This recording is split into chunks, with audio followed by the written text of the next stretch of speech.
За последние несколько дней в Абхазии наблюдается рост числа заболевших COVID-19. В стране по-прежнему действует ряд ограничительных мер. Граница с Россией закрыта для въезда иностранных граждан и лиц без гражданства до 4 августа.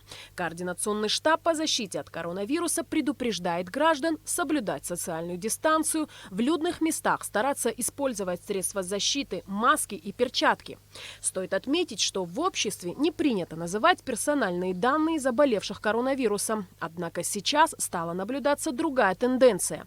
Люди сами сообщают о своем заболевании в социальных сетях, предупреждая и призывая контактировавших с ними к самоизоляции и сдаче тестов. Так поступили, к примеру, врачи Инга Пипия и Марина Авицба, которые выложили информацию о своей болезни, понимая всю серьезность последствий коронавируса. Кстати, поступок девушек вызвал массу положительных откликов пользователей с пожеланиями скорейшего выздоровления. Пока по неподтвержденным данным и у 2 депутатов парламента Абхазии обнаружили COVID-19. В связи с этим встреча президента с депутатами парламента была отменена. Стоит отметить, что все депутаты Народного собрания и остальные сотрудники парламента были протестированы. Бригада медиков провела забор биоматериала прямо в здании. По-прежнему закрыто на карантин и хирургическое отделение республиканской больницы, где лежали 2 заболевших коронавирусом.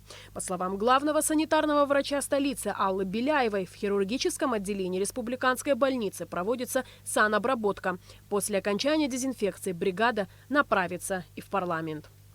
Алиса Шамба, Эсма Гуланзе, Тамас Чиковани. Абхазское телевидение.